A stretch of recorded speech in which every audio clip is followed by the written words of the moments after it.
Hello there, it's Matthew Lasar again, and welcome back to my series on third parties. So far, we've discussed third parties in theory, but not in practice, not in the real world.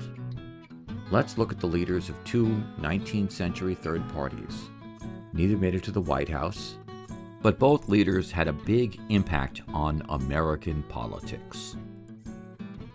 Meet James B. Weaver. He was born in Ohio in 1833, and his family moved to Iowa to homestead a farm.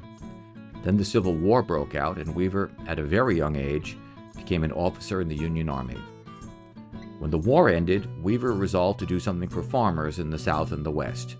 Millions of tenant farmers faced declining crop prices, exorbitant railroad shipping costs, and outrageous interest rates when they borrowed money for their farms.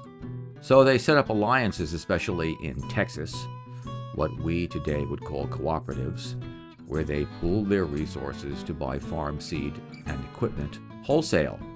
But when banks, sensing that they were losing their middleman role, started refusing to lend the alliances money, Weaver and his followers realized that they needed help from government.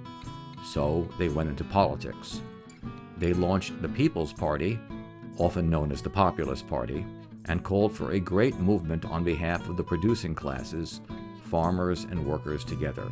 They launched 1,000 newspapers and invoked Thomas Jefferson's dream of a nation of middle-class farmers. But while they fondly looked back to the American past, many of their proposals were radically new and forward-looking. A system of publicly financed, low-cost credit for farmers, government control of the currency, direct election of U.S. senators, a graduated income tax, and the right of workers to join unions. In 1892, James Weaver ran for president and he won 1 million votes. The People's Party won 5 western states and elected 15 governors and 3 members of Congress.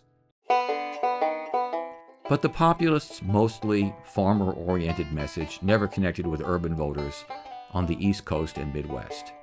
And in the South, the white supremacist Democratic Party enjoyed a stranglehold on most states. So by the early 20th century, the People's Party faded away. In fact, James Weaver became a Democrat. Despite this, most of the populist platform of the 1890s was adopted by later presidential candidates, including Theodore Roosevelt and Woodrow Wilson. Sometimes, small independent political parties shake things up and push the system forward, but not always. Now meet James Birney. Born in 1792 in Kentucky, Birney was on the way to a career as a lawyer, a politician, and slave plantation holder in Alabama. But slavery bothered him. He sold his plantation and became an abolitionist, and launched an abolitionist newspaper called The Philanthropist. Then he joined an anti-slavery party called the Liberty Party, just as the slavery issue started heating up. In 1844, John Calhoun, President John Tyler's Secretary of State, wrote a letter arguing that the USA should annex Texas because that would strengthen slavery. Calhoun even suggested that Texas be broken up into several states because that would give the slaveholders more votes in the Senate. When the letter was discovered, lots of people got angry and upset. Tyler and Calhoun were Democrats. Meanwhile, the Whig Party's leader and 1844 presidential candidate Henry Clay prophetically announced that he opposed Texas annexation because it would polarize the U.S. over slavery and lead to a war with Mexico. But the Democratic Party nominated a slaveholder named James K. Polk for president, and Polk supported annexation all the way. As November approached, the election looked very close. Clay had a chance of winning.